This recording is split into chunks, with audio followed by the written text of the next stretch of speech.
Ezkontza bateko gonbidapena berri ona edo txarra izan daiteke. Ona, zure lagun edo gertuko senideren bat ezkondu eta beragatik pozik baldin bazaude. Baina zergatik izan daiteke ezkontza bateko gonbidapena berri txar bat? Imaginatu gonbidatzen zaituenak ez duela zurekin oso harreman ona. Beno, ze ezagutzen zeate edo agian ia ezagutzen ez dezun senide bat da. Gainera, egun guztia joan behar zara, gogua ez dakazun, ezkontza bat aguantatzea. Eta agian, ez dezu ezkontzako inor ezagutzen, eta bakarrik zaude hor. Eta hori gutxi ez balitz, opariren bat egin beharko duzu, ezta? Bestela, zer esango dute zutaz? Haze xurra tipo hau. Beno, ordun 100-200 euro gutxienez ematea tokatuko zaizu, zutaz iritzi txarra eduki ez dezaten. Ikusten duzu ezta, horrelako ezkontza deseroso baterako gonbidapena berri txar bat izan daiteke. Gaurko parabolan, Jesusek ezkontza bat erabiltzen du eman nahi duen irakaspena azaltzeko. Interesgarria da, evangeliotan agertzen zaigun Jesusen lehenengo miraria ezkontza batean egin zuela. Ura ardo bihurtu zuenean. Hor, pixkat ikusi dezakegu nola zen Jesusen izaera. Jesus etzen beti mendian otoitzean zegoen gizon serioa. Berari modu sanoan dibertitzea gustatzen zitzaion. Horregatik, berari ezkontza edo bazkari batera gonbidatzen bazioten, ez zuen ez da bat galtzen. Beraz, orain goazen ikustea Jesusek zer erakutsi nahi zigun, Jainkoaren erregetza ezkontza batekin konparatzean. Begira zer esaten duen parabolak. Jainkoaren erregetzarekin bere semearen ezteiak ospatzen zituen erregearekin bezala gertatzen da. Bidale zituen morroiak gonbidatuei dei egitera, baina haiek ez zuten etorri nahi izan. Berriro beste morroi batzuk bidali zituen, mandatu honekin. Esaiezue gonbidatuei, ara gertu daukat bazkaria. Hilak ditut zezenak eta zekor gizenduak. Dena prest dago. Zatozte ezteietara. Baina gonbidatuek ez zuten jaramonik egin. Bata bere sorora joan zen, bestea bere negozioetara. Eta gainerakoek, morroiei heldurik, irainez bete eta hil egin zituzten. Hemen ikusten dugu, aita batek bere semeari ezkontza bat egin nahi diola. Morroiak bidaltzen dituzte gonbidatuei gonbidapenak ematera. Baina hauek ez dute jaramonik egiten eta gainera iraindu eta hil egiten dituzte. Zalantzarik gabe, parabolako aita gure zeruko aita da. Eta semea Jesus. Bidaltzen dituzten morroiak itunzarreko profetak eta gonbidatuak Israelgo herria. Zer gertatu zen itunzarreko profetekin? Hauek jainkoarengana gerturatzeko mezuarekin joan ziren Israelgo herrira. Baina ez ziren onartuak izan, mespretxatuak eta batzuk hilak izan ziren.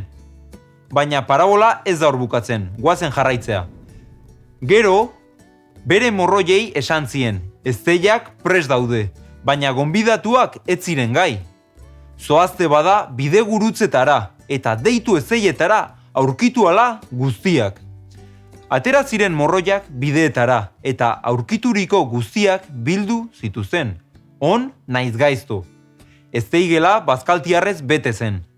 Erregeak bazkaltiarrak ikustera sartu zenean, eztei jantzirik gabe zegoen bat ikusi zuen eta esan zion. Adiskidea, nola sartu zara hemen eztei jantzirik gabe? Hark hitzik ez. Erregeak mai zerbitzarie esan zien orduan. Lot ezazue hanka eta esku eta bota kanpora, ilunpetara. Negarra eta hortz karraska izango daan. Hemen ikusten dugu, orain gonbidapena mundu osora zabaltzen dela. Morroiak toki guztietatik dabiltza edonor ezkontzara gonbidatzen.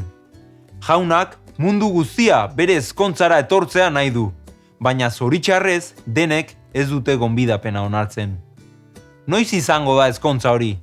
Ezkontza jainkoak behin-behineko eta betirako ezarriko duen erreinuaren hasiera da.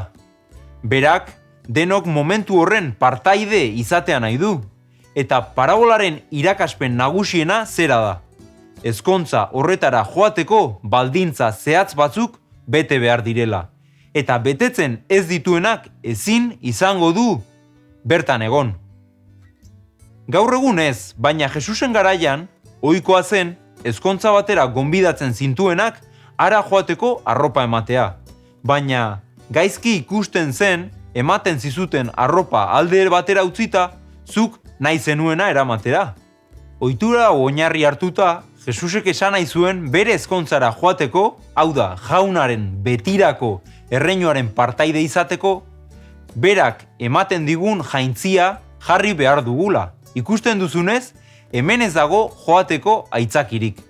Ezin dezu esan, ez dakat ezkontzara joateko arropa erausteko dirurik. Beraz, ezin dut jun. Sentitzen dut benetan, gustatuko litzaidake jutea, baino lastima, ezin dut.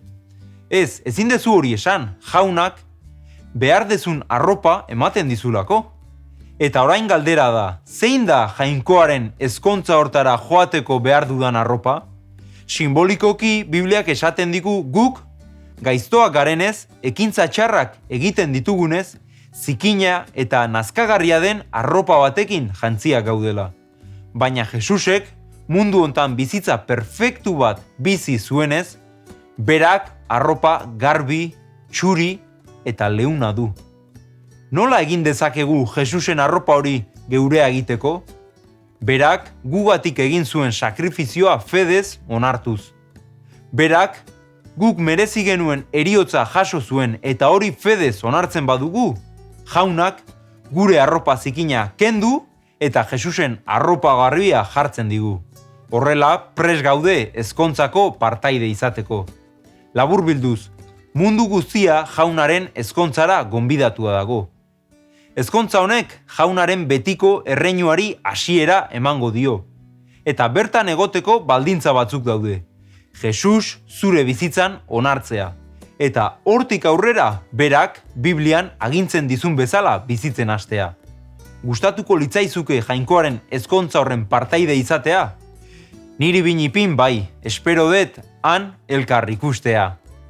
Hurrengo bideoan, ardi eta txanpon galduaren parabolek ezkutatzen dituzten irakaspen harrigarriak aztertuko ditugu. Etzazu galdu, jainkoak bedeinka zaitzala lagun.